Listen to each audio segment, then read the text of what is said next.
Yes, well, hello. Indeed, it is time for the Omega Level Nerds to talk about Shang-Chi and the Legend of the Ten Rings. D Square with you here, along with J100 and Volsker.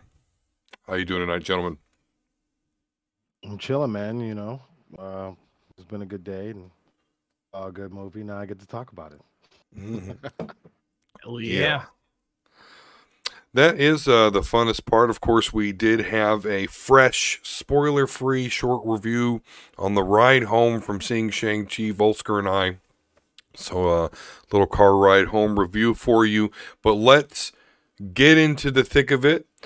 Let's see what everyone thought. So, J100, you saw it today. So, interesting of note, I guess, in comparison to Black Widow, which I think it's naturally going to happen, you know, you can see just amongst us, it has compelled us to go to the theater because it was not released on the Disney Plus app. So, anyway, J100, you saw it today.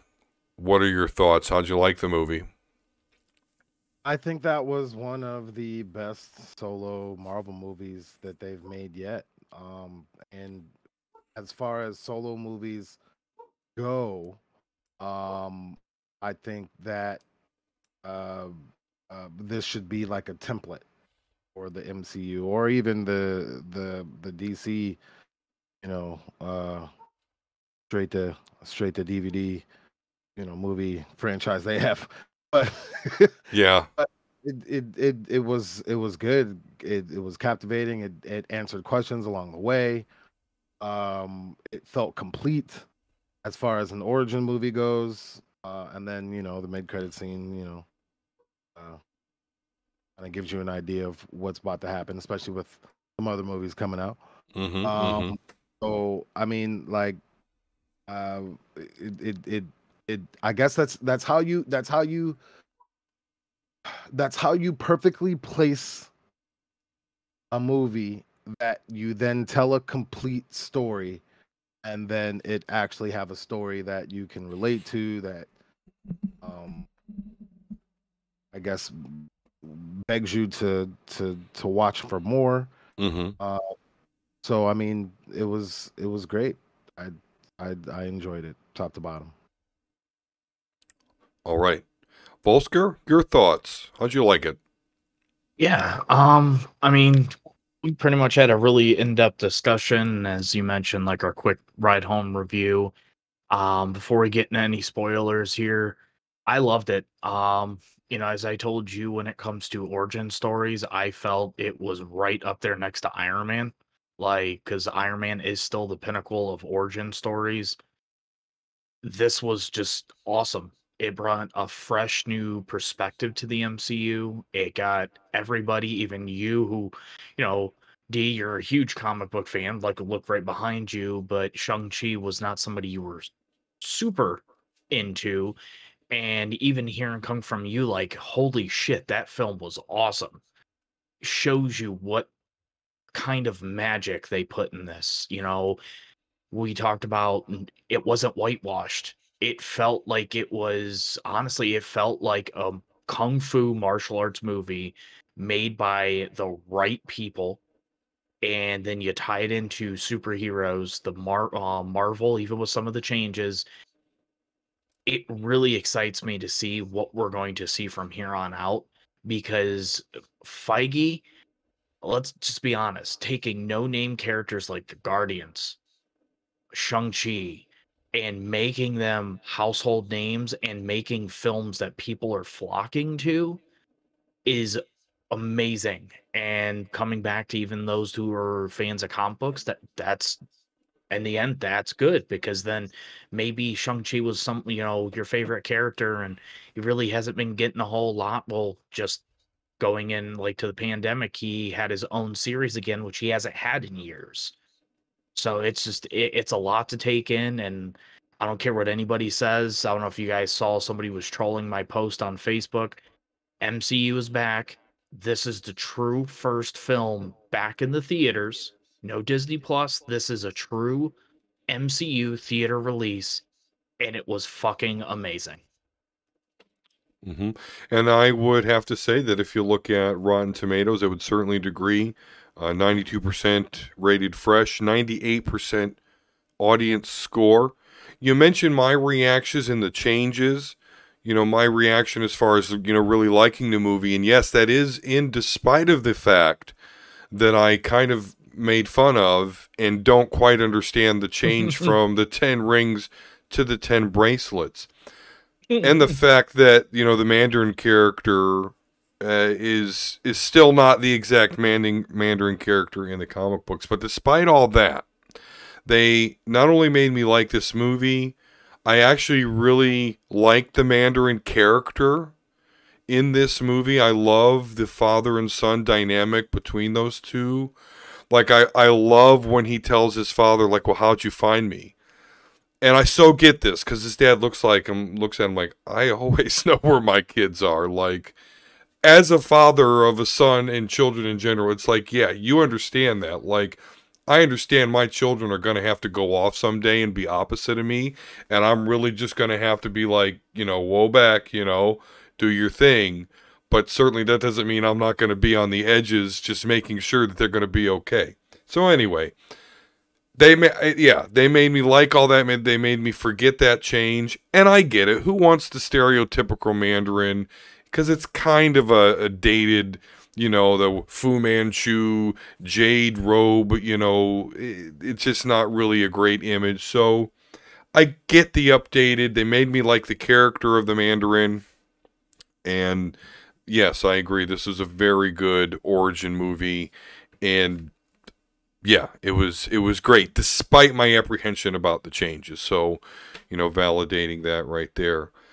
You talk about the characters that are made kind of relevant or at least really entertaining. So, Kevin Slattery, played by Sir Ben Kingsley, who was Trevor Slattery, right? What am I saying? Yeah.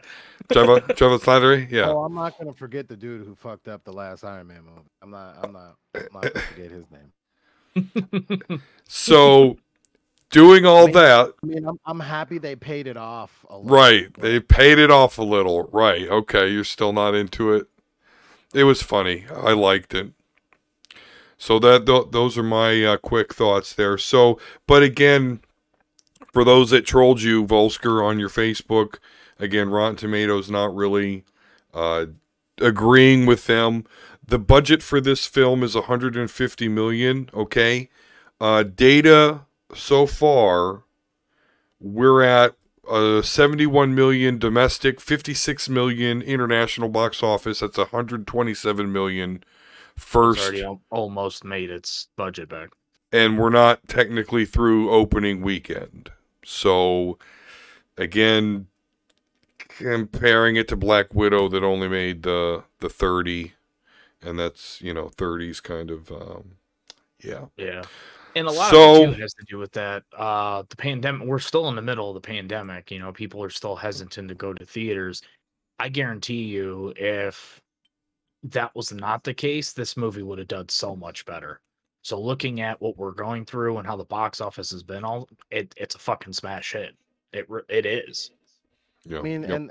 and that's my whole point about um reason why I'm on Scarlett's side when it comes to the Disney lawsuit is, as in any other situation, it would have at least made its money back. It's a Scarlett Johansson movie, even though it wasn't that great. It's still connected to Phase 4 and beyond, and the widows and all that kind of stuff like that. So it's still canon.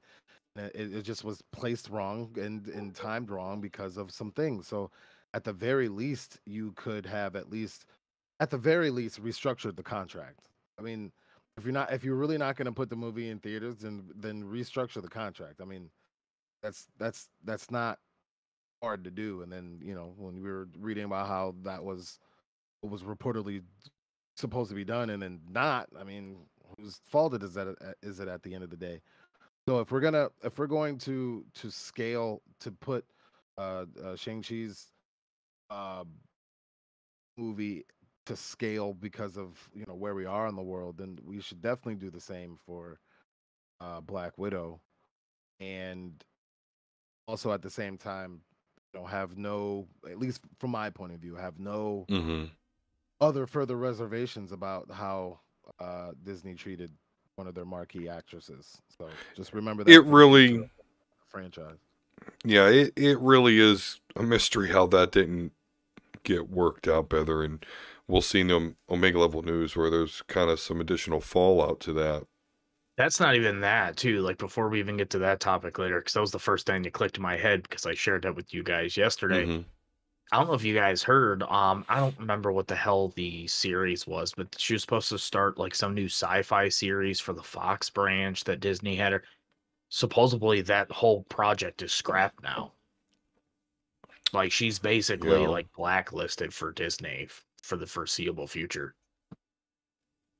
which sucks. It's because you didn't want to restructure your contract. I just- Oh, you better All be right, then. careful, Jay. You'll see her as a DC actress soon. Listen, make that shit better, then I'll watch it. But at the end of the day, all you had to do was restructure your contract. Yeah. I can see her pull off a pretty badass Batgirl or Barbara Gordon. Ooh, sorry, I started Yeah, see? Like, having some thoughts or running through my mind. Excuse me. was it Phantasm? Pull that into the DC extended universe. Oh yeah. Yeah, that could be cool. Yeah, I like that. I like that idea. All you had to do was just restructure the contract. Now we thinking the DC thoughts. Yeah. Oh yeah, I mean directors and actors alike, and again we'll get, but I do definitely see where these people are, in spite of Marvel, gonna go and make something really good of DC, where otherwise it would just fucking die. But all these creative people, watch, we're gonna see it. I mean, that's what James Gunn did when he got fired. That's the whole reason he did Suicide Squad, and they offered whatever fucking movie you wanted. Oh, that movie is a troll to Marvel. Would it be fair? The movie was absolute trash too. So I mean, The Suicide Squad? the first one. Oh, the first one, yes. James Gunn did the second one. Yeah. When he got fired from Guardians 3, he went over to DC and they hired him. Yeah, he was the writer and director of I thought that was the the new first. one. Who made the first one then? David Ayer, I think.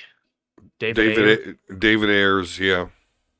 Okay, never mind. You're right. It was the second one. Damn. Yeah, the first one's trash. I don't care. Yeah, regardless of how much movie the Suicide Squad did or didn't make because it was on streaming first, it's going to go down as a good comic book movie. But that's funny that you say that. DC, before they did that last year, restructured all their contracts before they rolled it out. Yes, that's why you don't see this happening with them. You mean all they did was just restructure the contract? Oh, right.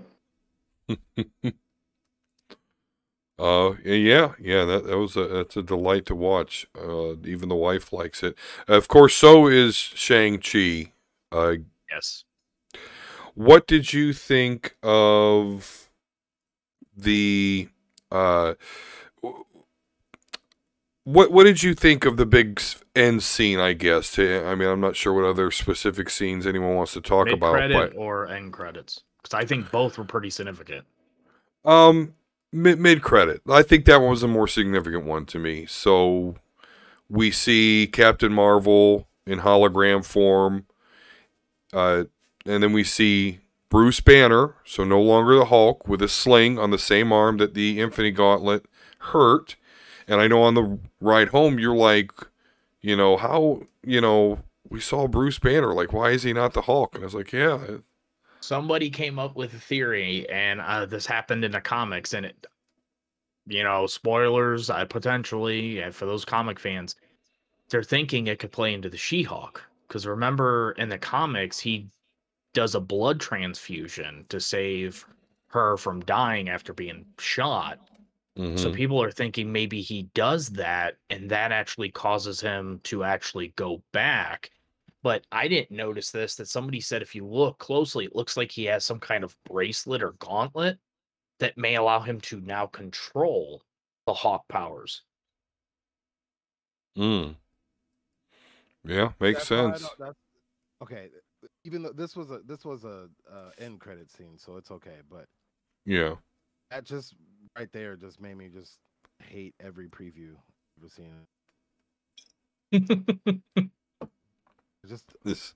like there's too many things. Show me, and that's why it was what scene was that where it paid off something that I'm glad I didn't know too much about it. Oh man, actually it was oh yeah, it was in the club where they were fighting in the Oh, building. with Abomination. Wong and Yeah, with Abomination. that paid off why Abomination was doing what he was doing. Well, that's because that motherfucker hanging with Wong and apparently Doctor Strange. So some shit's really going down or something. Or, Yep. you know. That is interesting. I thought that. Still rumors Yeah. for the Dark Avengers. So I mean that paid off. That For paid sure. off some speculations from breaking down the trailers and previews and all that kind of stuff like that. But Because we all thought he I was mean, going to fight him. the Well, he thing that I did. took away from that scene was what they are concerned about, what the rings are and where they came from. Mm-hmm. And so regardless of who was in the scene, it could have been the fucking AI or Tony or some shit like that. It doesn't matter. The fact that they are concerned about where the rings came from and how long ago and who had them It's like a before, beacon every time he uses it. and the beacon thing where they're just like, oh, gotta go. Like, wait a minute, bitch. What you mean beacon? Beacon what? What? And then everybody just like, oh, let's go sing karaoke now. What? Beacon to where? But that's, I guess, what we got. The Marvels. Which I think the end credit and maybe at the end of it at least, because if this is what I think it is, what they are going to be is their own little separate thing, but at the end of their little off, which I'm talking about the 10 rings, it's going to pay ode to what that beacon is. So that's what I'm paying attention to. Yeah.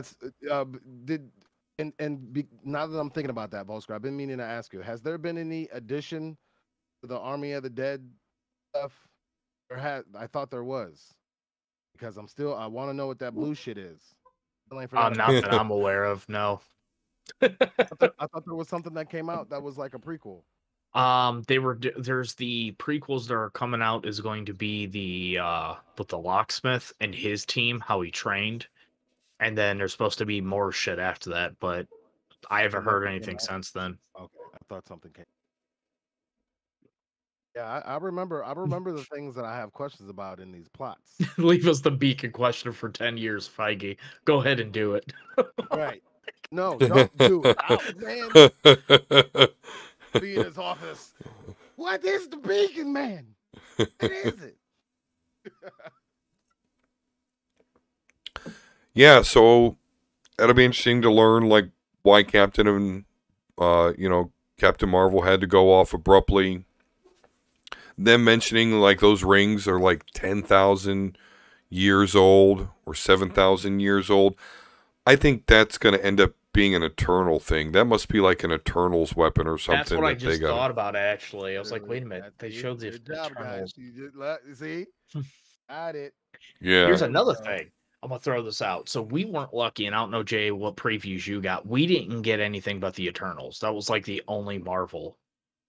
I guess in IMAX. Yeah, that was the only Marvel. It was we saw Venom. Oh yeah. No, we didn't see Venom. No? We didn't see Venom, no. We saw all these weird, like, thankfully dating fuck films, that movie. all of a sudden. Yeah. But somebody posted that in IMAX they showed a Spider-Man trailer. IMAX is not cut, and I'm not gonna. Well, it's the same trailer that they released, but IMAX is cut different, a different format. So I'm just going to say, do you remember when he's being interrogated? Yeah. It shows up to here the person talking. Yeah. And I'm just going to call back. People recognized it as some of the rumors we've talked about. So. Oh, yeah. So that would have been another thing. Like, this movie is just give us more. Can we get more? Well, movie's coming up soon at this point. Like, they've just kept it all under wraps, so.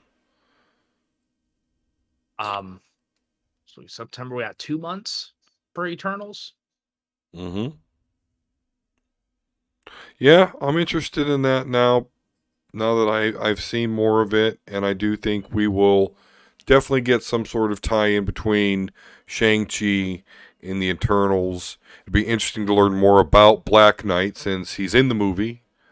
You know, him, Jon Snow, and Rob Stark are both in the Eternals movie together. Although Kit Harington's character, Black Knight, is not actually Eternal, so kind of interesting character.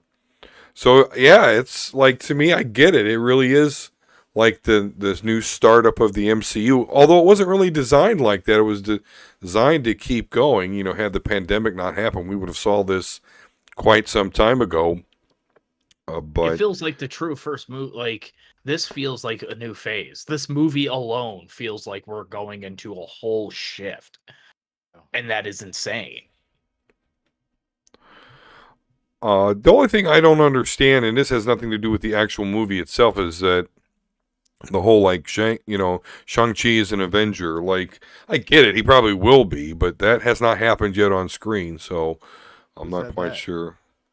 I've seen it was on Twitter, of course, you know, we're all great things you see. You know. But we're not even getting Avengers for at least another 5 or 6 years. Yeah. There's in this phase, and pretty sure in the next phase there won't be an Avengers film. Or traditional Avengers, let me stress that, because there are still rumors for the Dark Avengers. Yeah, oh yeah, I think that's happening. I think Young Avengers versus Dark Avengers is it's in the books. It is in the books.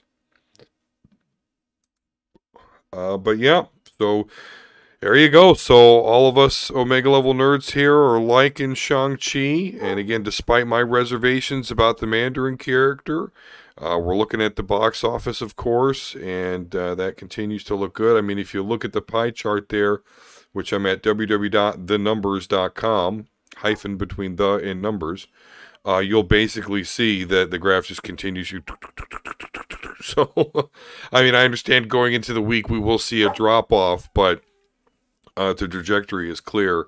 This is definitely going to make very close to its money back between the domestic and international box office. So,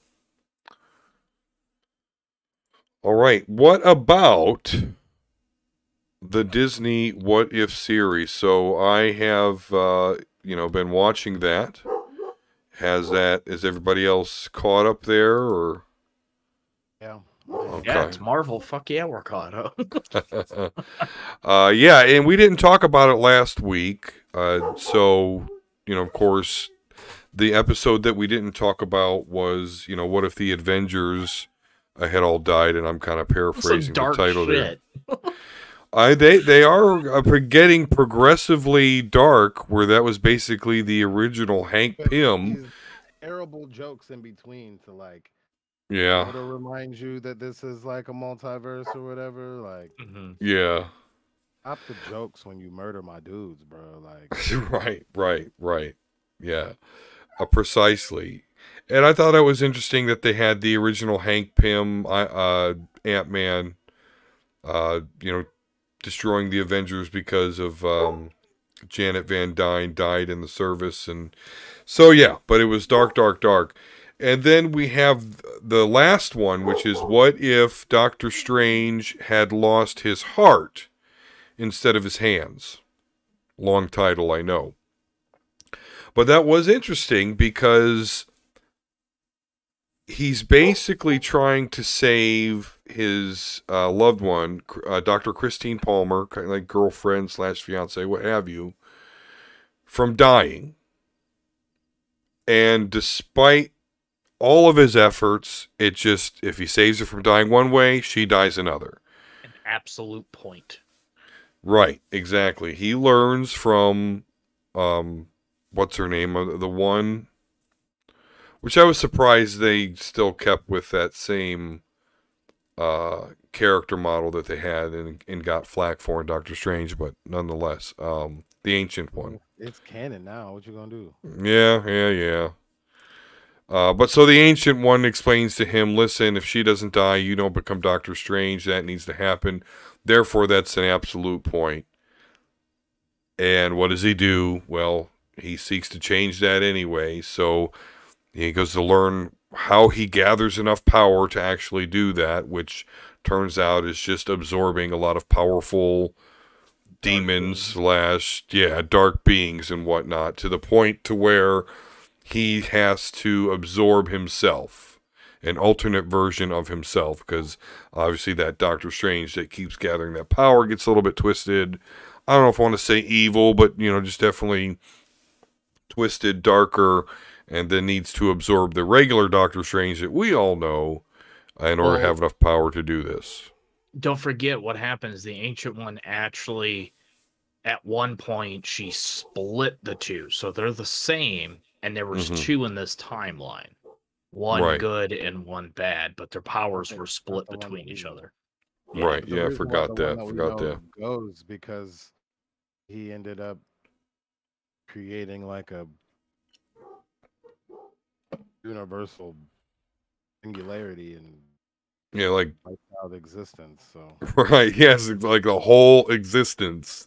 Not just one universe or planet. Like it's existence, time, space itself.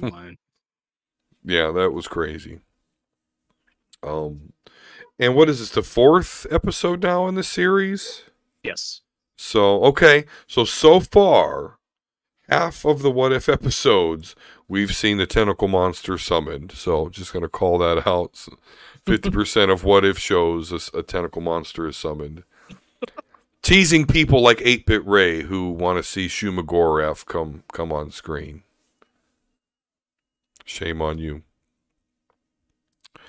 So I got to say, I watch What If, but because of its dark nature, and that's just really dark stuff like that, it's just not exactly my thing. I'm enjoying it, but I'm not super stoked about it. What are you guys feeling about it so far? How entertaining is it to you? I mean, it's interesting. Wednesday morning or afternoon or evening. Sometimes I forget, but you get a weird way of looking at what you've seen. And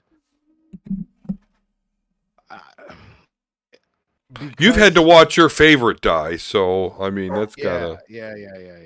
And like die, like all of them, they're dead. Bro. But that's the thing, like so. Because of Loki and then Wanda, we've been and knowing what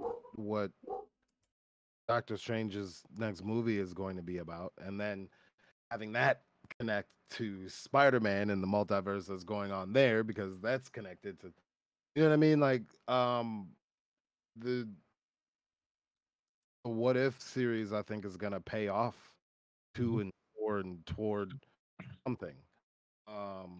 And I'm just going along with the ride for now. That's why I don't really want to know too much about anything because I don't want to walk into a multiverse spot with preconceived notions that it literally makes no sense to me. The whole point of multiverse arc is for the unexpected to happen. So I just kind of want to see what the unexpected is instead of trying to figure it out. But um it's leading to something, I think. So because it's leading to something, I hope that these Wednesday morning cartoons turn into something more than just crazy weirdo Marvel stories. But I like it so far. I'm right there with you, and I'm being honest with you. I like it, and even if it doesn't lead into anything, I just like approaching these are like, we know our set MCU at this point until we get these future movies fucking with stuff. This is just other ways to know those stories and different outcomes based on one thing or another. Like one of the ones is supposed it shows Spider-Man with Doctor Strange's robe, like just weird shit going on. So I just think it's more content. And do I wish it was live action? Yeah, but you know what? Having a cartoon that could be a little bit more dark and gritty and not have to worry about a bunch of flack and just give us other shit. Yeah, I like it. I didn't All like right. different voices though. I'm not feeling the different people being my people. We did talk Yes. about. Yeah, it is strange that some of the, some of them are the actors from the MCU and some of them aren't. So I agree. It would be better if that was consistent. Yeah, for sure. If you're gonna do it, pay for it. I mean, we've clearly shown that we care about this content. So, I mean, if they could pay for Kurt Russell and shit to say one damn line, like something's going on that they can't get, Pratt and shit back to do the roles. Like something's odd. yeah, that one, it just made it feel like, uh, it just made it feel like a cartoon. Mm-hmm. Guardians of the Galaxy cartoon. They're doing that part, like, yeah, I don't like it. But I like the show though. I just wish that Yes. it was more complete that way.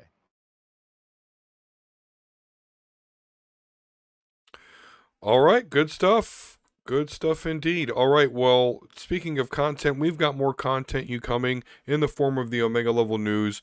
But before we do that, let's just take a brief break here. And if you're interested in actually sponsoring this section, please DM me or send an email at Omega Level Nerds. Omega Level Nerds at gmail.com. We will be right back.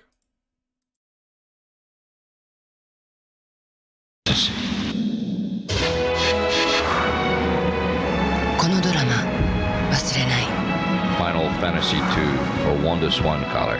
Wanda Swan! My name is Marche. I am a warrior in a land called Ivalice. Can you please help me destroy the crystals so I can leave? You may call me Ritz, but you may not use my sword, spells, or magic without asking. They are dangerous. If you call, I'll explain. Mute is my name. Feel free to call. Otherwise, I may become irritable. The people of Ivalice are standing by to talk about Final Fantasy Tactics Advance, only on Game Boy Advance. Rated E for everyone. To inscribe into history. To inscribe into the soul.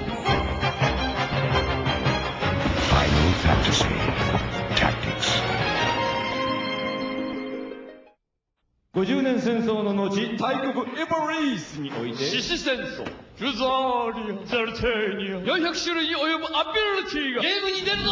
ファイナルファンタジータクティクス、コンビニでこの辺も押さえとけ。デジキューブ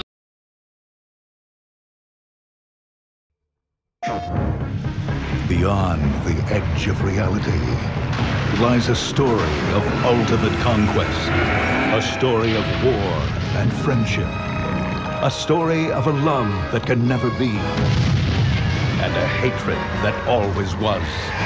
And now, the most anticipated epic adventure of the year will never come to a theater near you. Final Fantasy VII. PlayStation.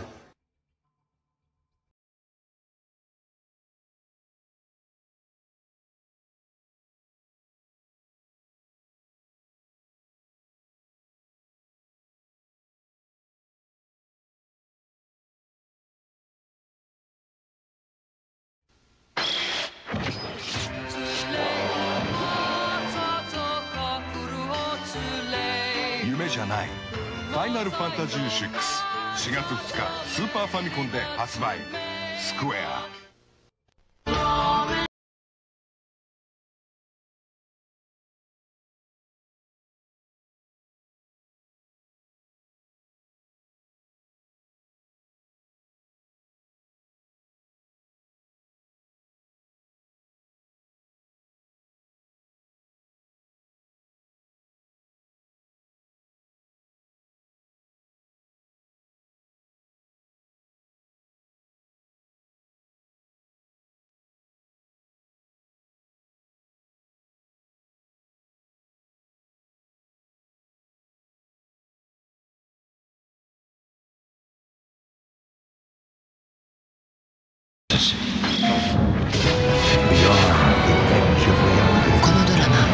lies a story of ultimate conquest, a story of war, friendship, My name a is story Marche. of a I am love a warrior.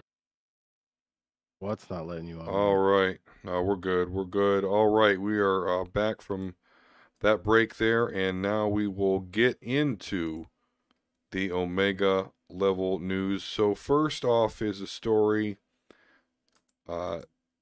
that is, it's funny to me. I'll just be quite honest. This is from www.Ruetira or Ruetira.com, Ruetira. But nonetheless, so Dragon Ball Super is removed from TV in Argentina for scenes of abuse and subjugation. So this is my heart goes out because I know that Dragon Ball is super huge in Argentina. So this isn't just like, I don't know, some random thing like where a lot of people don't really know about the show. A lot of people know about the show and really like it in Argentina. But their government does have basically a committee for gender rights and equality. And because of Master Roshi having the shape-shifting cat Puar shape-shift into the girl so he can train himself to resist the temptation of pretty girls and sorts of things of that nature, the show has been banned in Argentina. So that's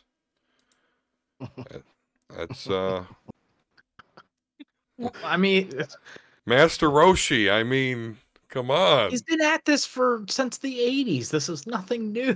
That's not the worst that he's done, and it's now getting banned. That's the character flaw that he has. You know what I mean? He's a perv. Like the part about it is when Bulma hits him upside the head, we're not like, oh, Bulma, why you gotta hit him upside the head? No, we're like, yeah, Bulma, hit him upside the head. Yeah.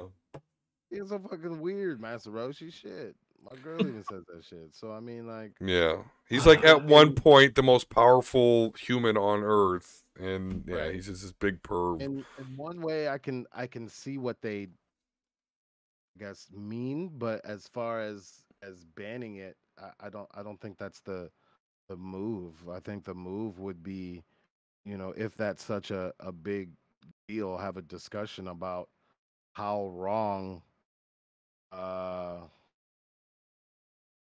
Master Roshi is as like that's the point of point.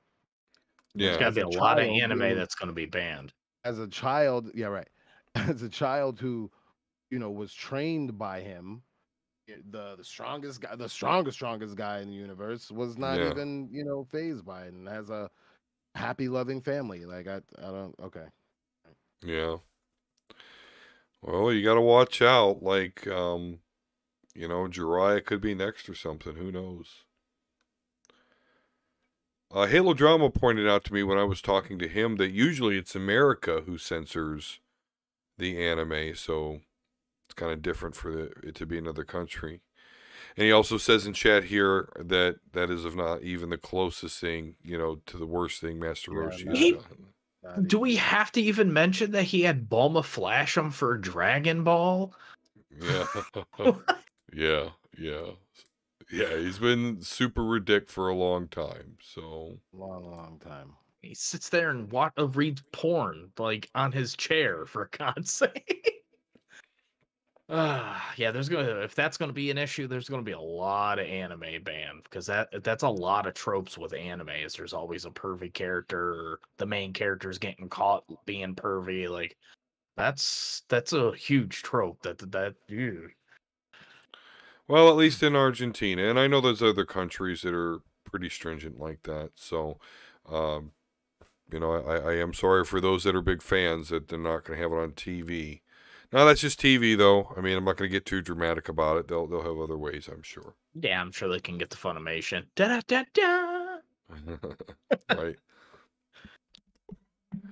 All right, so something really cool happened. Not sure if y'all saw it. I'm looking at Decider.com, but, it's been everywhere. So they had a very short scene of a live-action Rick and Morty with, of course, Rick being played by Christopher Lloyd. Morty's being played by Jaden Martell. From and It, for those from who don't It. know who he is. And yeah, so it was as perfect as we thought it would be. Although they're not going to have a live action show, this really does just seem to be for promotion of the season 5 finale coming up. But nonetheless, it was really, really cool to see. I don't know, us nerds, we've seen shit happen when we start begging and pleading. Let's make this a fucking movie. This needs to happen, like, now. You're right. We do see a lot of things like that, you know, get put into, you know, action through fandom, sometimes through leaks, you know, like what Ryan Reynolds did with the Deadpool there. Yeah, like it was too fucking perfect. Like I watched it, I was like, "Oh my god. Oh my god." And for those who don't know, that the reason that this kind of came to fruition is the characters are actually based on Doc and Marty. Because Yeah. if you look at their dynamic, like it literally is just like an alternate reality, weird. So this is just perfect. And the kid from It that played Morty was spot on. Like that we just need it to happen. Just give it to us. I don't care if it's a half hour or you know what? I bet you could take this to theaters with as big and as popular as Rick and Morty is. That would be a well-deserved film. I kind of fell off the not the bandwagon per se. I still watch it, but it kind of fell off a little bit as far as like the excitement and stuff. So it was cool to see. I mean, I'm not trying to be like to be downer on it. It was cool, but whatever. Give it some driving Fair on enough. it. Fair enough. All right. Well, we talked a lot about Marvel stuff tonight, so I did, of course, put the stories that weren't involved with Marvel first here, but we're going to dive back into the actual Marvel comics, though. So there's going to be a whole slew of what they're referring to as tentpole titles releasing in the Marvel Universe. So in December, we have Devil's Reign. So it's Chip Zdarsky still is on it. Yes, that's because Chip's wrapping up his original line. Like that's supposed to be the epic conclusion. All hell break loose in the Marvel Universe as the Kingpin finally declares all-out war on the heroes in Devil's Reign.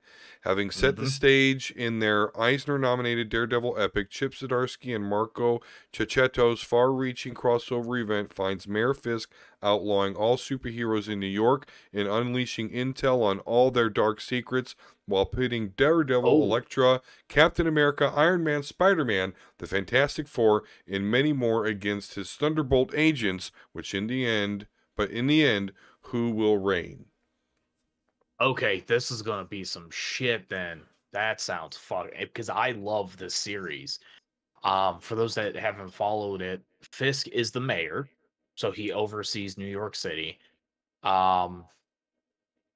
Matt Murdock is not really Deadpool anymore. He actually gave it away after accidentally killing somebody. He's in prison. Elektra picked up the mantle, and now shit's all breaking loose where what's his name? Oh my god, I just forgot his name. Bullseye found a way to duplicate because they cloned him. So he's like now raging like just madness over the city, which I'm assuming it's going to lead into that because he is a Thunderbolt. So this is going to be fucking awesome. Like I'm excited for that. Of course, in December 2021, we're also going to get Avengers Forever. Pulls together archaeologist Tony Stark, aka the Invincible Ant-Man, and Avengers from across the multiverse to bring order to timeline where hope is a four-letter word. Jason Aaron and Aaron Cooter present all new series that will define the Avengers as the multiverse's mightiest heroes. Interesting. Then there's Timeless. So you're gonna see a pattern here. Let me see if you guys can guess it. The future of the Marvel Universe is here, and Timeless is where it all begins. When a threatening new timeline emerges, Kang the Conqueror must fight his way through the coming year to protect the main 616 timeline he's worked centuries to solidify as his own. Jed McKay, Kev Walker, Joe Bennett, Mark Bagley, and more provide a first look at what's coming to the Marvel Universe in 2022 in a story that will prove the future is timeless. This is starting to kind of chime back to our conversation about a year and a half ago, where rumors broke out that Feige was over all of Marvel media now. It seems like now we're seeing where the MCU's going.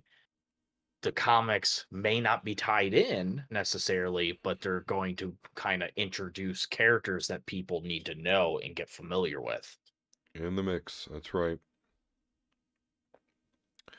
Then we have, and unfortunately some X fans on Twitter are not such a fan of this because it's Wolverine and not the Laura Kinney type. But so there's going to be X Lives of Wolverine, or 10 Lives of Wolverine, and 10 Deaths of Wolverine.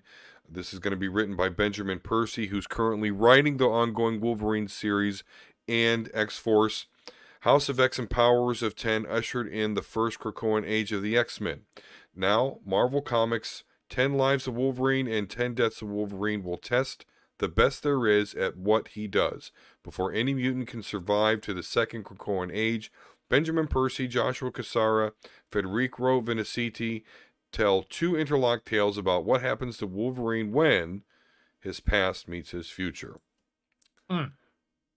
That's in January 2022. Also that's looking after Inferno starts, right? Because Inferno starts December, right? Yes. Hmm. Then also in that same month, Marvel Comics She-Hulk from Rainbow Rowell and Rouge Antonio throws the book at Jennifer Walters as she tries to put her rage-filled days behind her and return to practicing law in defense of the innocent. But when a friend from her past comes knocking with a mystery she can't resist, She-Hulk gets back to bashing. And then But finally, she doesn't smash, or she not- bashes. right, exactly. She-Hulk Then Bash. yeah. Oh Dang. my god. She-Hulk's gonna bash ya. Oh my god. We then have, and this is something that I might actually follow a couple of these. I don't know about the She-Hulk or another one I'm going to talk about, but we do have a Fantastic Four story. Dan Slott is joined by Carlos Pacheco and Rachel Stott from Marvel's Comics Fantastic Four Reckoning War, an epic saga of 15 years in the making. The original secret war of the Marvel Universe has been reignited, and every living being in the reality is in danger, for we are finally at our day of reckoning. Was it almost like an Empire sequel? It sounds like. Well, yeah, or like I mentioned, Secret War. I thought Empire was kind of like the branch to Secret Wars, or no, Secret. I was thinking, Secret Invasion. Right. Yeah. And then in February 2022, we're going to get a Moon Girl, Devil Dinosaur. Lunella Lafayette and her lovable 20-foot dinosaur are back in Marvel Comics Moon Girl and Devil Dinosaur. But what shape will their partnership take in this exciting new era?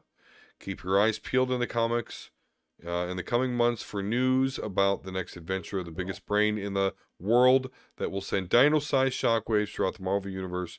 In 2022, Moon Girl and Devil Dinosaur will bring new meaning to the term Marvel Team-Up and a tale that promises to shake your world. No creative team is listed for this title yet. So there you go. There's our tentpole titles coming from Marvel Comics here at the end of this year and beginning into 2022. All right, and I want to know what happened to Iron Man losing his leg with Dark Ages. What the fuck? It's been a year and a half now. Keep me spun up on that. I want It still hasn't released. Yeah, I don't know. It just kind of dissipated. Who knows? Maybe it didn't actually happen.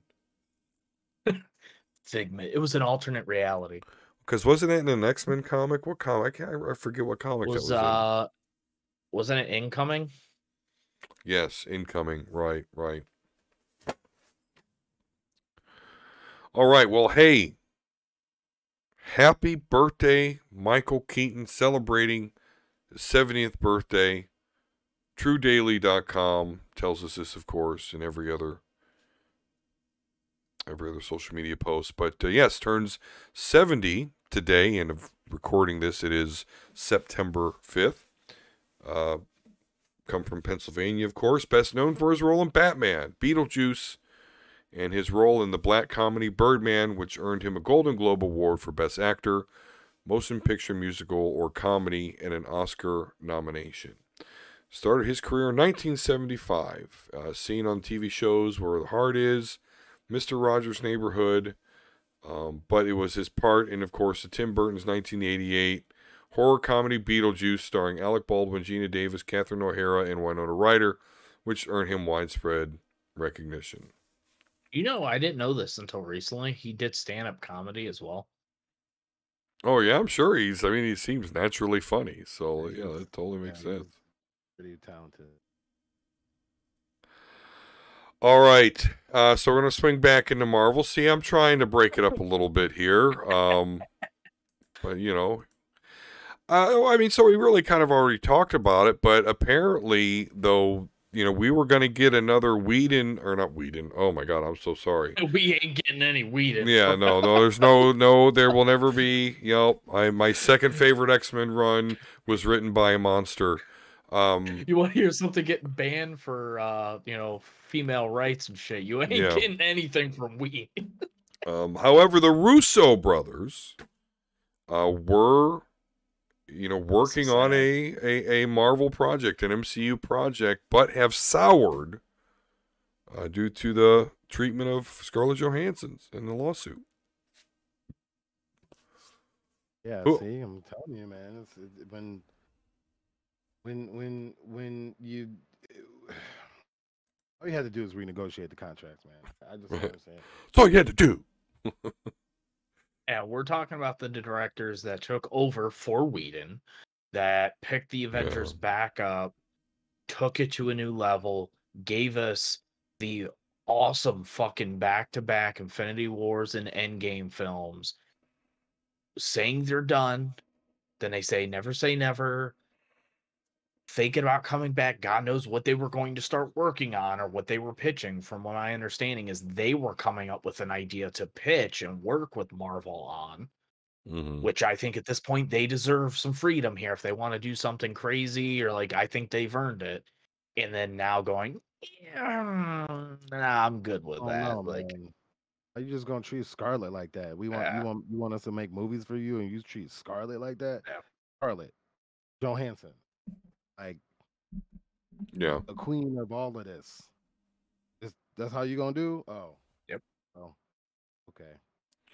And this goes to what I was saying earlier. So now imagine the Russos going over to the Warner Brother camp. And then, I don't know, they're good on the espionage shit. So I'm thinking Batman. What if the Russo brothers made a Batman movie? Or yeah, I think they could pull off a solid Justice League movie. Yeah, exactly. What if they're like, hey, let us do a proper DC superhero ensemble team. You see, like Darkseid Wars or something, live action with them. They've handled Big Bang Thanos. They can fucking fuck. So it's. Although I still think they should go with the Snyderverse, but I think they're going to end up continuing it in animated form, or was it? I don't know. All I know is I read some horrible news today, and that's supposedly Robert Pattinson was signed on for by Warner Brothers for a first look contract. Basically, like, it's whatever they do. Like, I think, and it's been a while since I've read about these. I think first look, basically, he gets first dibs in the role. Oh, like, that's so horrible news to you. And supposedly he might Robert be directing Pattinson as an actor. He's a good actor. I'm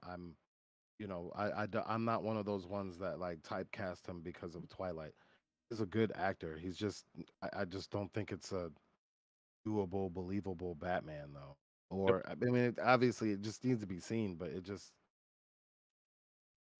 And this bothers me even more, Jay. multiverse. Early test footage, because they're testing the film for next year. People are loving it. They said it's almost like a straight rated R horror / mystery film. Because they said like in a bat suit. All right. Well, it's like Riddler. Riddler's like a crazy maniac killer, like going around, and I would be okay if he was like Nightwing. He would fit Nightwing perfectly. That Not is a good point. Batman. That is a good point. But I mean, it like I said, it's possible it could work. So Yeah, I mean, we just celebrated Michael Keaton. People thought this comedy fool wouldn't make a good Batman, and he was the best look one. what happened.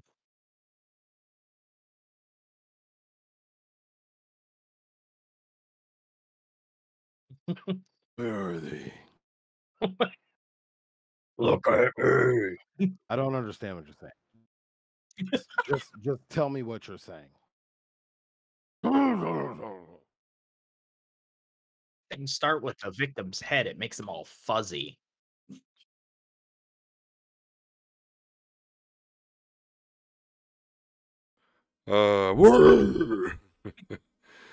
It's such a great movie, though. Even the I like the spoofs, like the college humors and shit that make fun oh of yeah, that. yeah.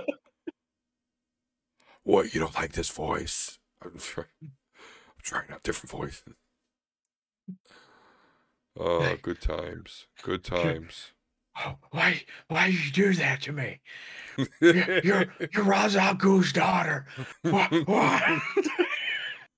we have sex. Yeah. That's the same guy that does the Street Fighter parodies, though, too, I think. The Street Fighter and the X-Men parodies. All right, well, that's it for us tonight. Thank you all so much, who's, of course, on the live stream, and those that come after on the VODs, and the podcast is available on Podbean as well as the Apple Podcast app. Thank you so very much. Of course, you can catch Jay there on YouTube, and unfortunately not on Twitter anymore. No, not at all. Yeah. We've, of course, got Volsker on Twitter, at Volsker. He also has a YouTube with his profile on the Twitter there. As for me, at DSquare72 on Twitter, check me out there. But more importantly, check out us on Twitter at Omega Level Nerds. If you're not on the stream or don't already watch our videos, you can catch our YouTube link there right on the profile on Twitter, and catch us on the live stream or watch our videos. Had some interesting stuff going on. Unfortunately, we did not get to the the Marvelverse Capcom streaming this weekend. Halo Drama, unfortunately, couldn't join me there, but we did continue our Dragon Ball Z abridged reaction. Finished season 1 there, and it is. He's just thinking about it and he's laughing. So, okay, I'm not gonna do a good enough job, but I'm gonna try anyway. So the joke is, Vegeta's in his giant Aruzu form, and he says, "What's the opposite of Christopher Walken?" And then Goku's like, "What?" And he's like, "Christopher Reeves," and then he stomps on Goku's leg. Yeah. Other than that, the other thing I like is, of course, by the end of season 1, Nappa is dead. Yes. But at the end, they do a parody of the Ghostbusters theme, and it's Nappa. It's like, "Guess who it is? Ghost Nappa." But Cheetah.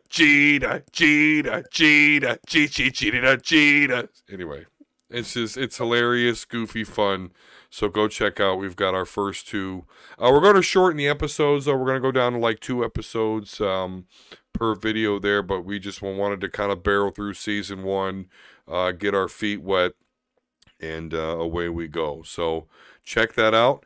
I am, of course, a comic reviewer for superheroespeak.com, so go there to see comic reviews by yours truly, as well as I am featured on their podcast quite often, so check that out there. Okay, wonderful. Everyone, thank you so much. As always, peace and love, and we'll talk to you again soon. Cheetah, cheetah, cheetah, cheetah, cheetah, cheetah, cheetah, cheetah.